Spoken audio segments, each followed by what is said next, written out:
So I'd like to introduce Dr. Weiss, Rabbi Andrea L. Weiss, and she is Associate Professor of Bible in New York at Hebrew Union College, and she is the editor of a really interesting book called The Torah, a Woman's Commentary, which is a version of the Bible from a woman's perspective, focusing on language that does connect to women. So it's a way of seeing the Bible that's a little bit out of the ordinary. Okay, this book won the Jewish Book Council 2008 Everett Family Foundation Jewish Book of the Year Award. And Dr. Weiss lives in Philadelphia with her family, and as I think those of the faculty who attended the lunch workshop can attest, she is an excellent speaker. And in fact, at the lunch workshop, Dr. Weiss encouraged us to look in a new way at the Bible, at the Hebrew Bible, and recognize that despite sometimes conventional thinking that the God of the Bible, the Hebrew Bible, is that patriarchal male God, Dr. Weiss surprised us by showing us how much feminine language is used to describe the God of the Hebrew Bible, the Old Testament. So I suspect that she will also instruct and surprise us tonight as well. And just a little aside for those of you who are ACS students. So for some of you, this may be the first academic lecture of your careers. And a few pointers on how to get the most out of this lecture. Think of this too as a conversation. We talk about traditions and conversation a lot in ACS. So don't think of yourself sitting there quietly, passively while Dr. Weiss is talking.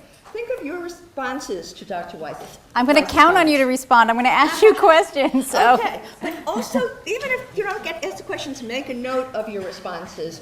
Anything that interests you, any questions you have, because there will be a question and answer period at the end. So see yourself as responding to Dr. Weiss.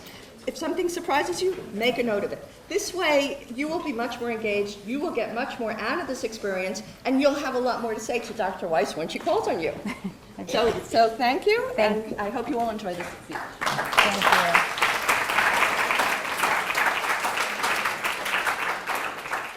Before we get started, there are seats up in the front. If those of you who are in the back want to venture to the front, you can you have to weigh standing versus sitting in the front row. But we do have seats here. And everyone should have. There are 3 pages of the handout. If everyone that everyone should have. If not, the 3 pages. Does someone have the extras?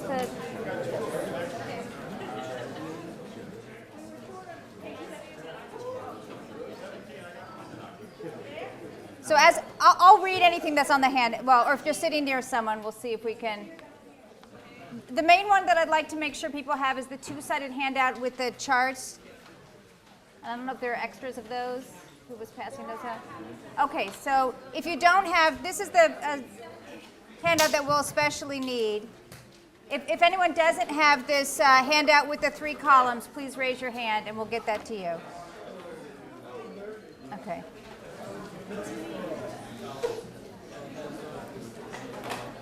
So we'll go ahead and get started as the last of the handouts are going around.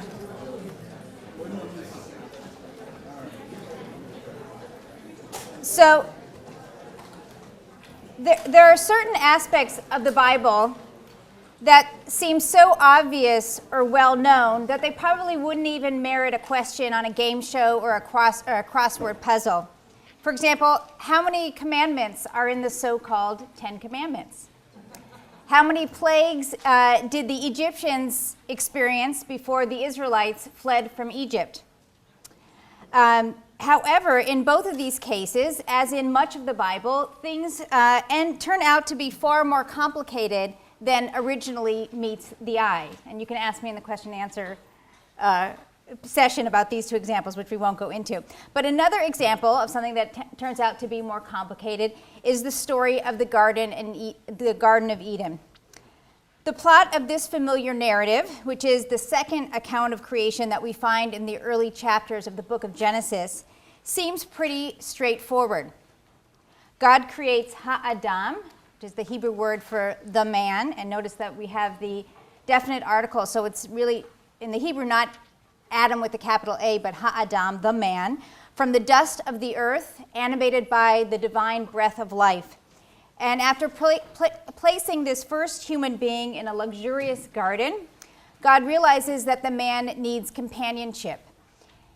When none of the animals do the trick, God casts a deep sleep over the man, removes one of his ribs, and creates woman. And this is where we will pick up the story as we investigate what transpires in the garden and also what are the ramifications of how we read this text.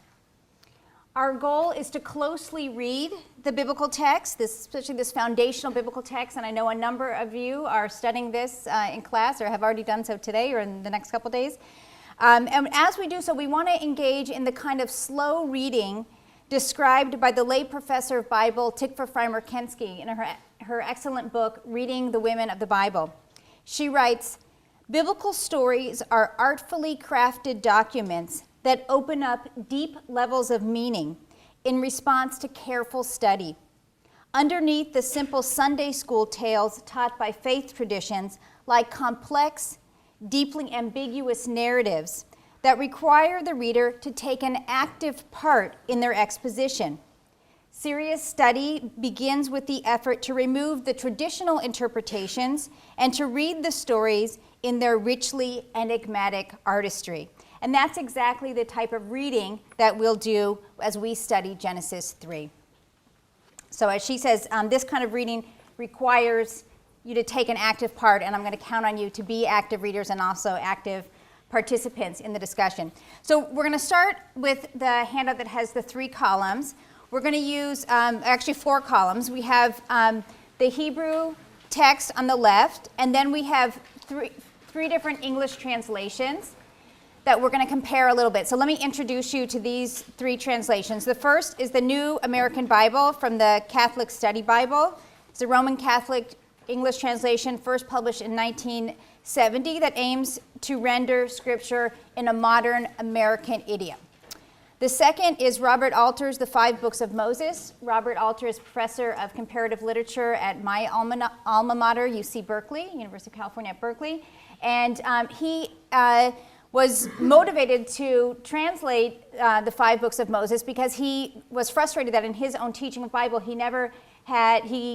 there was not an existent English translation that he felt really replicated the Hebrew. Not only in its meaning, which a lot of translations aim to be more idiomatic and to convey what the text means, but they don't give us enough of a sense of how the Hebrew operates. And to get to the meaning of the Hebrew, you really have to understand how it works. So word repetition, sort of the syntax of the Hebrew. So his translation aims to be more literal, and I would also add more literary, to give you as an English reader more of a sense of how the Hebrew works. And then the final translation is the translation that's used in the Torah Women's Commentary. We'll study a bit of it afterwards. This is the book that I co-edited. And when we worked on this book, we inherited this translation. It was a translation that was put together for an earlier Torah commentary called the Torah, a Modern Commentary, the revised version that came out in 2006. It's a translation that aims to be what is called gender accurate. That means that the language for God is almost entirely gender neutral in the translation, and the language for human beings is sometimes gender specific and sometimes gender neutral depending on the topic. So if you're talking about, if you have a Hebrew word av, for example, which can either mean a father or a parent, it might get translated one way in one verse as father and in the next verse as parent, depending on the context. So that's a little bit of an introduction, and that translation dates to 2006. So that's an introduction to the translations that we're going to use, and as you'll see, translation is an interpretive art and can affect in certain important ways how you perceive what's going on in a given text. So with that as an introduction, now let's turn to Genesis chapter 3, verses 1 to 6. And I'll read from the New American Bible translation. Okay, and hopefully this will be, the plot will be somewhat familiar, but this is where we meet the serpent. Now the serpent was the most cunning of all animals that the Lord God had made. The serpent asked the woman, "Did God really tell you not to eat from any of the trees in the garden?" The woman answered the serpent, "We may eat of the fruit of the trees in the garden. It is only about the fruit of the tree in the middle of the garden that God said, 'You shall not eat it or even touch it, lest you die.' But the serpent said to the woman, 'You certainly will not die. No, God knows well that the moment you eat of it, your eyes will be opened, and you will be like gods who know what is good and what is bad.' The woman saw that the tree was good for food, pleasing to the eyes, and desirable for gaining wisdom. So she took some of its fruit and ate it. She also gave some to her husband who was with her, and he ate it." So the first question that we want to ask about this is we have both the serpent in verse 1 and the woman. And notice that she's always going to be referred to so far as the woman. She is not given the name Eve until later in the chapter. So the serpent and the woman are having sort of a debate about what God said. So the first thing that we want to do is compare. So we've heard the serpent say, "Isn't this what God said?" And the woman says, "No, in fact, God said something else." So what we're going to want to do first is to turn this handout over. And I've given you the section in Genesis 2, 16 to 17. This is where God speaks after having created Adam, the man, and placed him in the garden. God gives him the following instruction. And what I'm going to ask you, we're going to compare what God says in this text to what the serpent said. God says it's a little bit like a game of telephone, and then to what the woman says, and compare them and see what's going on. Okay, so think about this is what the serpent says to the woman. Did God really tell you not to eat from any of the trees of the garden? Okay, now we want to compare that to what God actually said in the earlier chapter. The Lord God gave man this order: "You are free to eat from any of the trees of the garden, except the tree of knowledge of good and bad. From that tree you shall not eat. The moment you eat from it, you are surely doomed to die." So how does what the serpent says, and I mean to kind of flip back and forth. So take a minute to compare that passage, 16 and 17, to what the serpent says in verse 1. And how does it differ?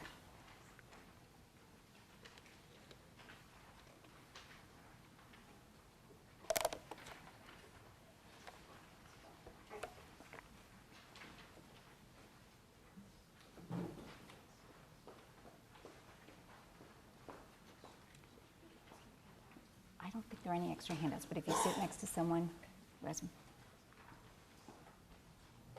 Okay, so anyone want to give some thought as to what is different about what God says in chapter 2 versus what the serpent says God said in chapter 3?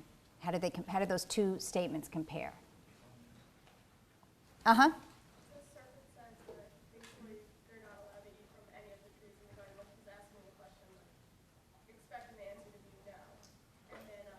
No, or I would say it's a rhetorical question, right? Exactly. Well, and then God said that they could eat from all of them except one. Good. So did everyone want to add to that? I was going to say that God interprets knowledge to be negative, and the serpent interprets knowledge to be positive. Right. Certainly further on. Good. So the key thing that we want to see as you know, the serpent's goal here is to try to convince the woman to eat. And we want to look at what's his rhetorical strategy. How is he trying to do that? So look at the structure of God. So how does God start off in the prohibition in verse 16? What's the first thing God says? Here. What? Yeah, you can. So first thing that God gives permission, you can eat anything, but then makes only one exception. But there's only one thing that you cannot eat.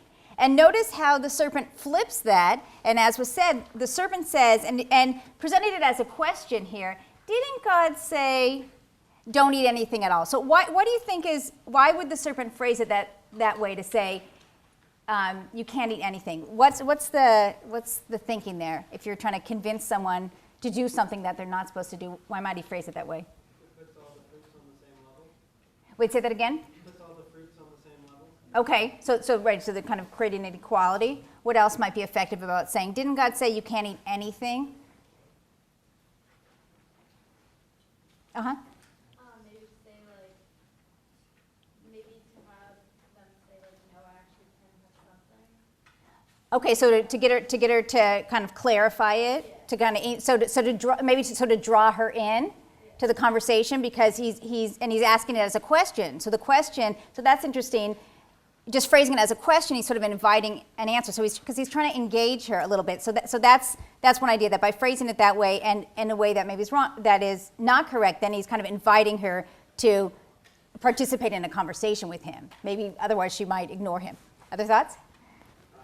Going off what she said, he's kind of like baiting her, like, no, I can eat all these, and you know what, I'm going to eat this as well. Like, kind of playing mind games. Good. That makes God seem very unfair. Good. So that's also part of it. What kind of a God is it that would say to you, you can't eat anything? Okay, so that's the first part. So now she does respond. She kind of takes the bait and responds, and she sort of responds right away to say, no. And let's look at how her response then compares to what God actually said. Now we should note, though, so from this verse we learn, from verse 2 in chapter 3, we learn that the woman knows what God said. But what's the missing link is we have God telling the man what he can and cannot do. We don't have we don't know how the woman learns of what she's supposed to do or not do. So the question is, when she is telling us what God said, is she just repeating word for word what the man said, or did God communicate with her directly, or we don't know. So there are various possibilities as to how did she get this answer. But just as with the serpent, her response also, or her restatement of what God says, doesn't line up. And let's see how she's altering what God says. So what she says, God says, again, it's like a game of telephone here, we may eat of the fruit of the trees in the garden. It is only about the fruit in the middle of the garden that God has said, you shall not eat of it or even touch it, lest you die. Okay, so now how does that compare? Let's compare that comment to, again, go to the other side of the handout, where we again look at what God's original statement, you are free to eat from any of the trees of the garden, except for the tree of knowledge of good and bad. From that tree you shall not eat. The moment you eat from it, you are surely doomed to die. So how does her restatement differ? God said that they're doomed to die, and she took it that like once you eat the fruit, you will die. Oh. There's like a time difference. Okay. Right, in the sense of lest you die. Right. So that's a different nuance. Good. It seems to make the situation a lot more dire than it is like even touching it will promise her to die. Good. So she adds a restriction that isn't there. So it's not even just eating it, but she's saying you can't even touch it or you're going to die. And what else about? Anything else that you notice that's different? Mm-hmm. She never specifies that it's knowledge, just that it's in the middle. Right. So she says, she tells us just that it's the tree in the middle of the garden, and that you can't even touch it. What's significant about those changes? What might those seemingly subtle changes in wording, but what might those reflect about sort of how she's processing this prohibition, especially as she's thinking about maybe taking it? Like, you can see that how she said it, it wasn't directly from God to her. Maybe it was from Adam, but he also reworded it and Good. said it to her because, like God said, he created man in his image, so he was probably showing more favoritism to Adam and saying, this is my order to you. Not like it was up to Adam to tell Eve. If Adam didn't tell Eve, it was like really not like her fault because God came to Adam and not both of them. Good. So this, as I mentioned, this is the interesting part of the story. Is she repeating word for word what Adam told, what the man told her, and he's the one who didn't remember it, didn't get it right? Or did the man tell her exactly what God told her, and she is the one who's changing? So either way, there's been some sort of misremembering, but it's interesting what it reflects about sort of this temptation. So she also doesn't, like, by not specifying what the tree is, she kind of trivializes it a little bit, like, because it makes it seem like, oh, it's just a tree, and then it's supposed to be a thing about a tree. So that tree. Right, but it's also in the middle. I mean, the middle signifies importance, but like, by not saying that it's the tree of knowledge, it kind of makes it seem like it could be any other tree. Right, and that gets to the earlier point of, sort of what kind of God is this? So why make this, if it's not so important, if it's just that it's in the middle, why this arbitrary prohibition that you can't eat it? Yeah. Yeah, but when she doesn't really remember exactly what God says, I think that's when the serpent was able to say, okay, now she doesn't remember what God says, so now I can tempt her. Now I can twist the words and see what I can do. Good, exactly right. And what's the psychology of saying, I mean, this just happened to me, I have a 7-year-old, and we were going through some things, and he had a piece of paper, and he looked at it, and then he balled it up and said, don't look at this. Well, of course, the minute he's at the room, the first thing I want to do, which I have to say I didn't, is to find the paper and look at it. So when someone tells you, you can look at any of my stuff, Mom, but don't look at that one piece of paper, there's something that makes that particularly alluring. So you could eat of any tree, but not that one in the middle of the garden. It just sort of, human nature is to, so even without the serpent, human nature is to want, so there's certain allure in being told the one thing that we can't do. So let's look at now sort of how do we account this. So the last comment was getting at, the question I want to get at is how does, what motivates the woman to finally take the fruit? So she's focused on so what does the serpent do to try to convince her? Tells her that she'll know like what the gods know and she'll know right from wrong. Right, and so so what is that doing then? What is that? How might that statement entice her? The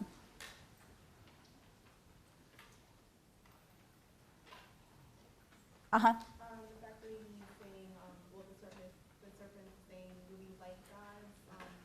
He's kind of enticing her by saying, we'll be closer to God by having this knowledge. Good, and notice what he says here. He says, first of all, what's the first thing he says before he gets to that? He says, the serpent says in verse 4, you certainly will not die. So if the motivation that's supposed to keep the man and the woman from eating that fruit is that they'll die, the first thing he's saying, you know what? So he's already raised a question we talked about before. What kind of God is this that will say you can't eat from anything? And then, why is it that this, so first of all, he's saying, you know what, that God's wrong, you're not going to die. And in fact, the serpent's right. Right? Because what happens? They don't die. So the serpent happens to be right on that. And what does he imply about the nature of God? And here I think even less subtly than earlier when he says, no, God knows well that the moment you eat of it, your eyes will be opened and you will be like gods who know what is good and what is bad. What is he implying about the nature of God there?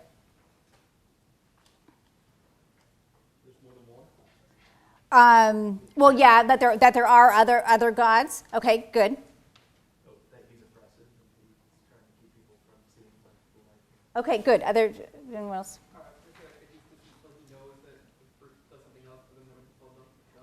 Right. So what kind of God is this who's kind of playing with you in a little bit and trying to keep something that's actually going to be good for you?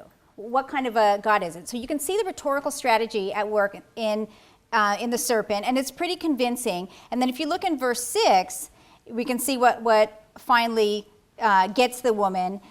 So she's now, I think the serpent convinces her that God's not going to follow through on the punishment. And then we see all the alluring qualities. It's good for food, pleasing for the eyes, desirable for gaining wisdom. Now, note, what kind of fruit is it that they eat that she eventually takes?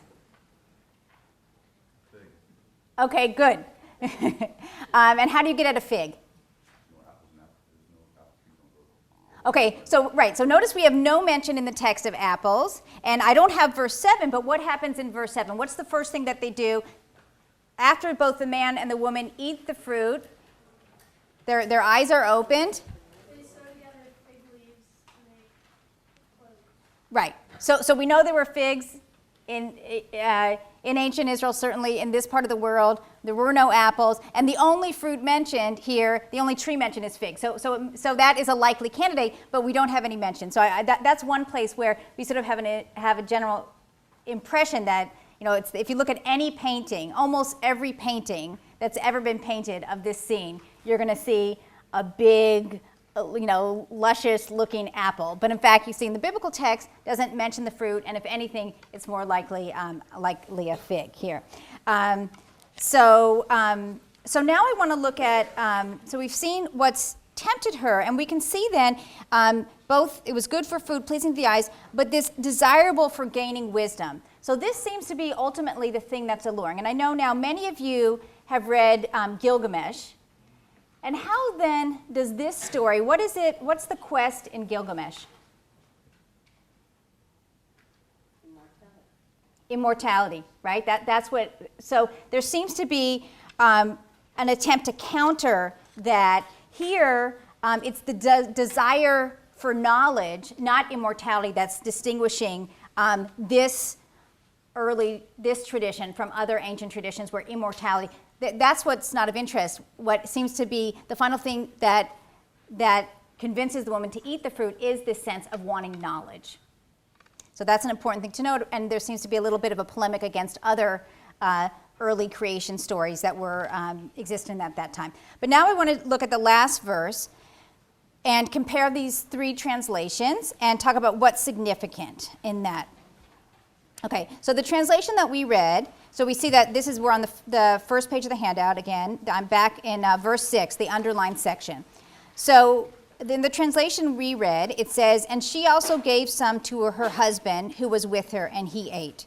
And that's fairly similar to the translation, the Torah Women's Commentary, "And then she gave some to her man who was with her, and he ate."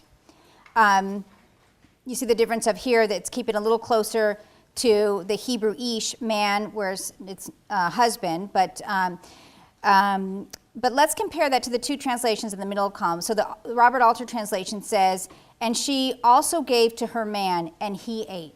What is different about, let's just compare that Alter translation to the New American Bible. What's different there? Mm-hmm. The Alter one doesn't say that he was with her. Good. Does everyone see that? So a seemingly simple prepositional phrase. The Hebrew is ima, with her. And I've just given you another translation that also does not include it. This is the Jewish Publication Society translation. She also gave some to her husband, but no mention of with her. What's significant? What is the difference if you don't include the prepositional phrase that we have in the Hebrew, the ima, with her? What difference does it make in our reading of the story that the Hebrew text and those translations that are more faithful to it say that she then gives some to the man who was with her? What's significant about that? If he was with her, then there's more responsibility on the man and less on the woman. Exactly. Anyone else want to add anything to that? Yes. That does make her sound a little bit more devious, that she went through the trouble of taking the fruit and bringing it to her husband or her man. Like again, more responsible. Wait. If the phrase is there or not there? If it's not there, if he's not with her, then it's like, she went through the trouble of going to seek him out and giving it to him. Right. So if you read a translation like the Alter translation that makes no mention of the man being with her, then you get the sense that it's this conversation between the serpent and the woman. The man's nowhere around, and that then she goes and she takes a bite and then gives it to him. But it's a different picture if, in fact, when we have that prepositional phrase and we see that the man was with her all the time. What questions does that raise about, you want to ask about the man's role? Then you probably wonder if he had something to do with the things that she was saying. Okay. You mean if he was sort of... Telling what he thought that God said. Okay, good. So sort of if that some of that communication took place then, what other questions would you want to ask about the man? Uh-huh. Yes, yes. Either why didn't he say, oh, no, God didn't exactly say that when she says don't even touch it. Oh, no, that's not what God said. So why doesn't he say something like that? Or why doesn't he say, no, don't do it, right? So anyone else want to add? Any other questions you want to ask about the man? Here. So we see, that you got to wonder about him silent. So now you have a very different picture of the story, right? Because you see him passively, silently, standing there while she's having this exchange and not saying anything. And as the comment that was made then that changes our sense of who is responsible in this story. Let me read, I'm going to read a little bit of Tamar Eskenazi's commentary from the Torah Women's Commentary. We'll look more closely from this volume in a minute, but and think about the way that her commentary on this phrase, the man who was with her, this is not in your handout, how does this differ from the way that you may have in the past viewed this story or been taught this story? So she writes, most earlier translations unfortunately omit with her, letting readers assume that the man was ignorant of the exchange and thereby innocent. Genesis, however, portrays both woman and man as culpable. The woman takes, and then she adds, so first of all, she's saying that once we know that the man's here, he has to take responsibility, that she's not the only one who should get the blame for what happened. And then she adds, she's going to give a different spin on it. She says, the woman takes the first step toward what modern interpreters call consciousness raising. If the tree entails knowing all things, then woman is the bringer of civilization, not death. So she's actually saying that we ought to thank the woman and see something positive, that she actually, in a sense, took a risk and sort of portrayed, she doesn't go this far, but what in a sense she's saying is that she actually takes this risk and does something bold, and she's in fact the first one to raise consciousness, and in fact she brings about civilization. So it's a much more positive spin than I think you'd find in the average reading of this story. Any questions, comments so far? Mm-hmm. I think the question is, how is the relationship between the man and the women, like, who ran the relationship? But also, well, what impression do you get so far? Yeah, but also, who did the man put first? Did he put his wife or the woman, or did he put God?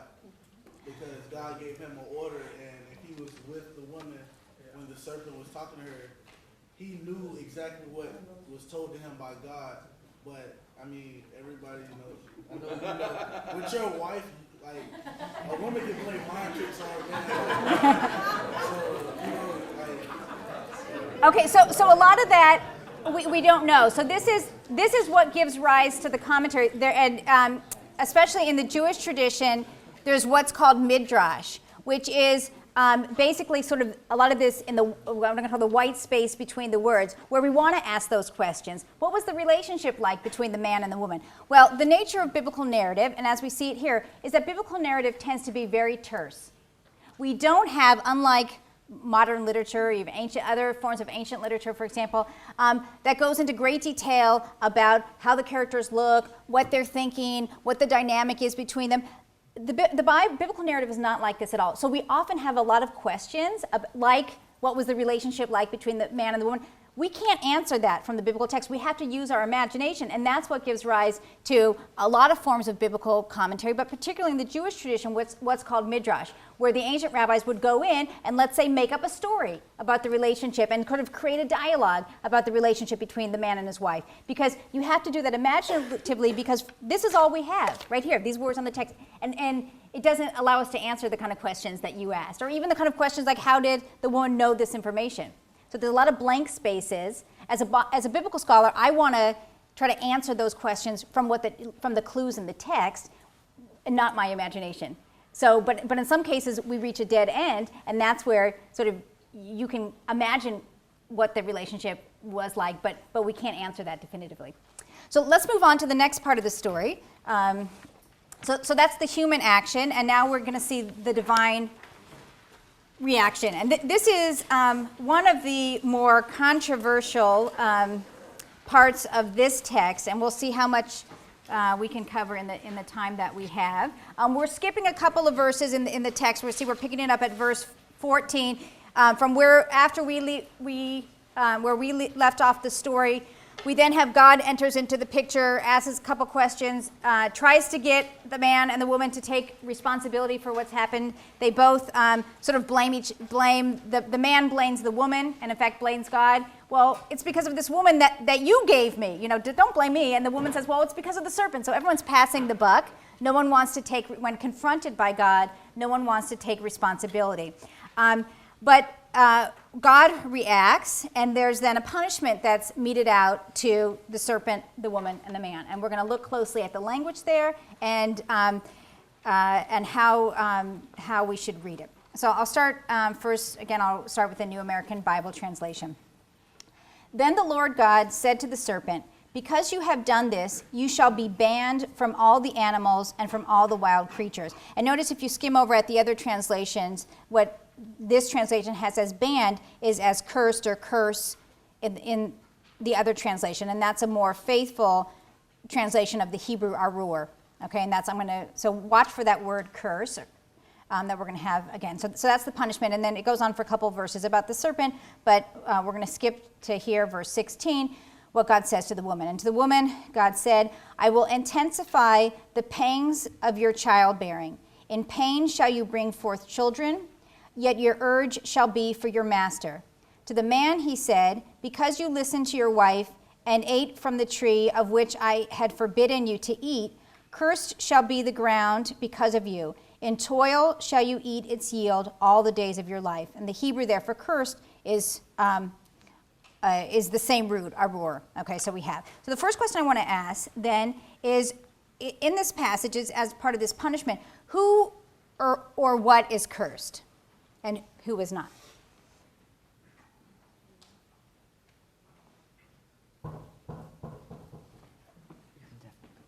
Okay. Uh-huh. The woman and the snake and the serpent are cursed, but Adam is the ground and soil. Okay, but so it's the serpent and the soil, but not, this is what I want you to see, not the man or the woman.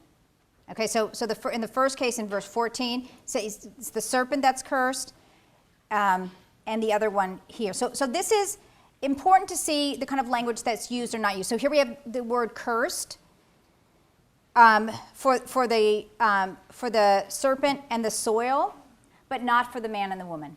So it's clear here, the story makes it clear that transgressions, and in this case particularly disobedience, have consequences. But what I want you to see is that the man and woman are not cursed because of it. Notice that they're not, the word sin doesn't appear yet, or doesn't appear here.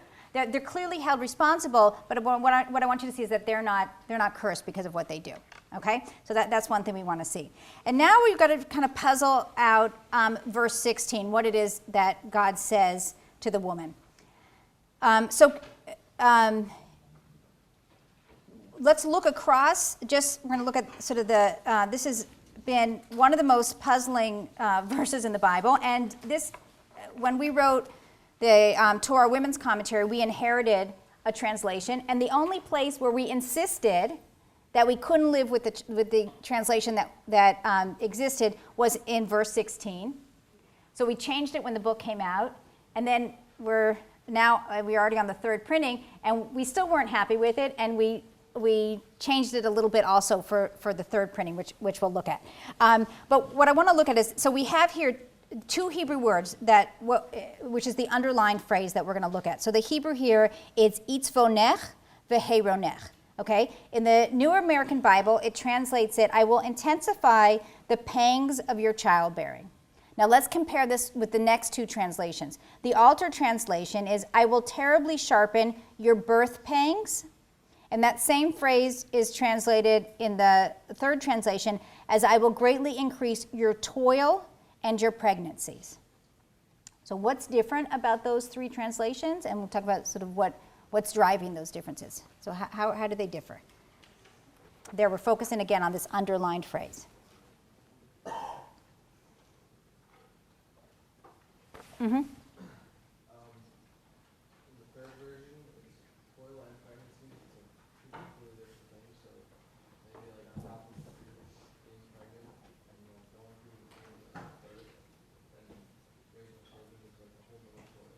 Good.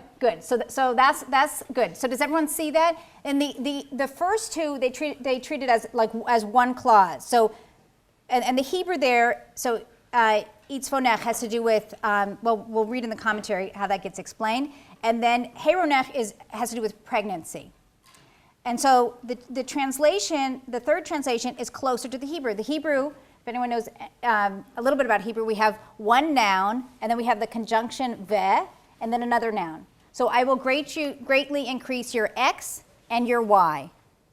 But the history of translation is that conjunction has been lost, and instead of saying I will greatly increase these two things, it's always been generally been treated as one phrase, as your pangs or your pain of childbearing. What's your impression from that phrase as you read that verse now, or as I've read in the past? What does the punishment seem to be from that translation?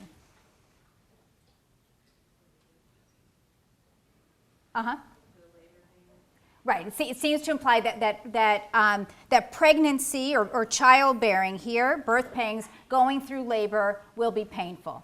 Okay? But now that's different than to say, I will increase your toil and your pregnancy. So let's see a little bit how we get to that translation. So those of you who have the other handout, that's a copy of the Torah Women's Commentary.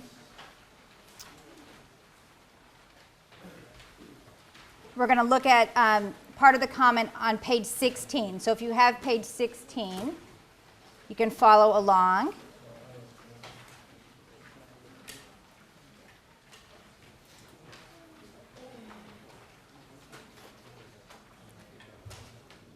And I'm going to read from on the right-hand column on page 16 about 5 lines down. Okay, so the commentator writes, the Hebrew noun itzavon from etzev is here translated as toil. In ancient, and toil meaning what? When you hear the word toil, what does that imply to you? Work. Good.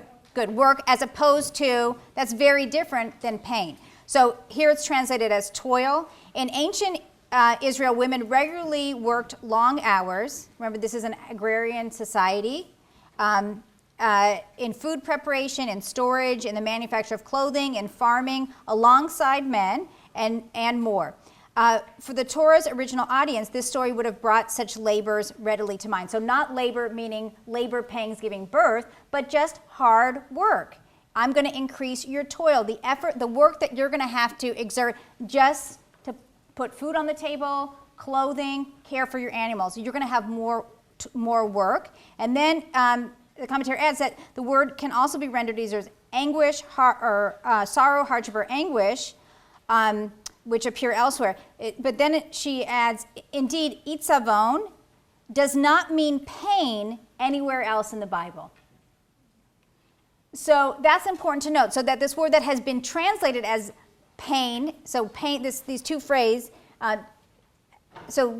the argument is that this word itzavon has been mistranslated as pain, that it really refers to toil, and that we're actually two separate things then that are part of this punishment. It's two things that are going to be increased. One, you're going to have to work harder. Your labor is going to be increased.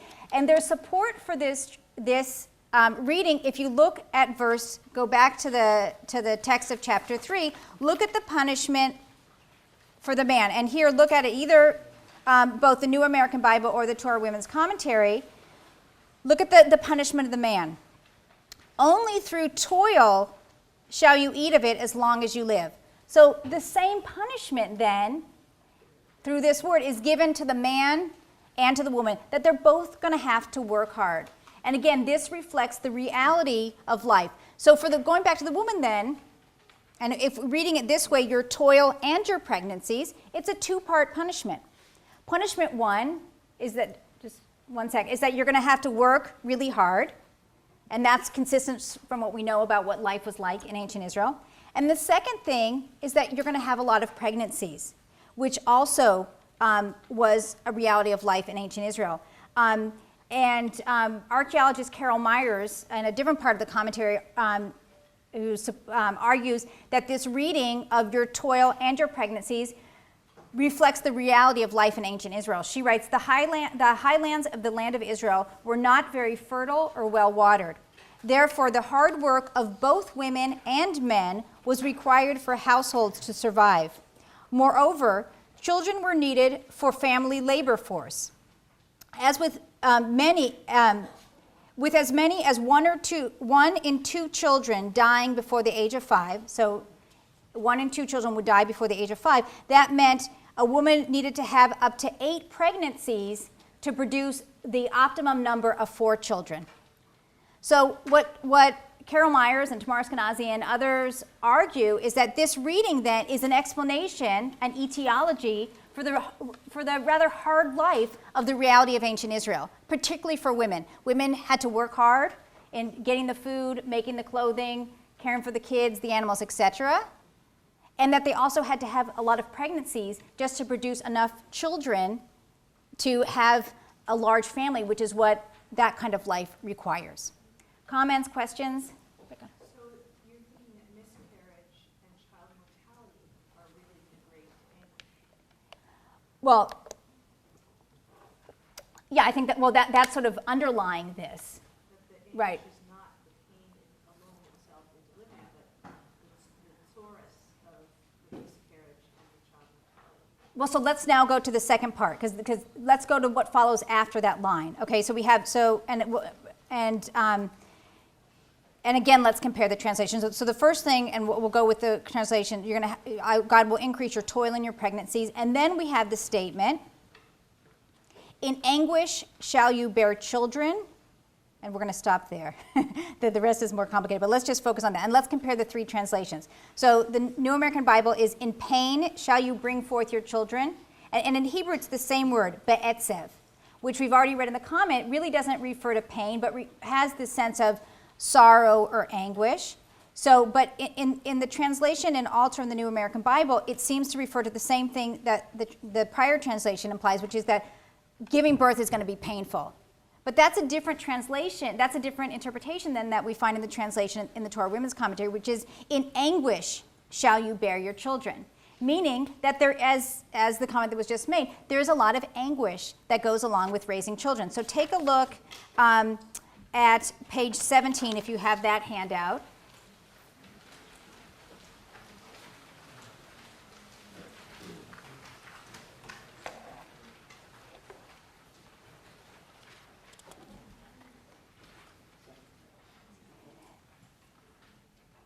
And you can see, so I'm going to read it from the left-hand column, the second paragraph down. Genesis 3:16 neither imposes physical pain on the woman nor condones it. The passage describes the hardship that often accompanies birthing and raising children. Unlike the pronouncements to the serpent, which speak of perpetual enmity, nothing suggests that this etzev, which is translated here as anguish, is a continual condition. Thus, along with her joy in being a parent, which we see in chapter 4, verse 1, the first woman will herself experience and express sorrow and the need for comfort after her firstborn kills his brother. This is the Cain and Abel story. So what this translation is arguing then is that the punishment is that the woman will experience sorrow or anguish in connection with child rearing, not specifically pain in labor.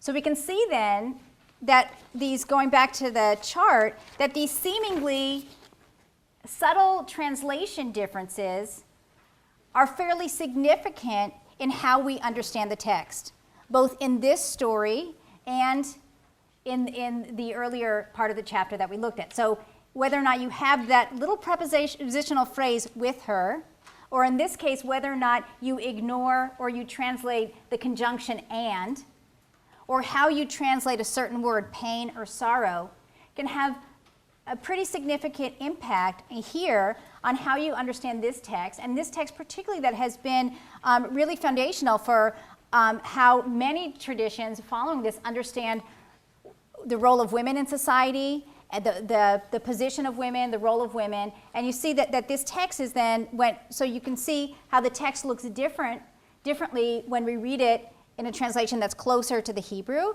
and also with the aid of this commentary that is particularly trying to say, let's put aside the way that this story has been interpreted over time, but let's look closely at the Hebrew text, how they're used here, and how they're used elsewhere, and maybe that will give us a different understanding of the text, not only looking at the words, but also what do we know about life in ancient Israel, the reality that's behind this text.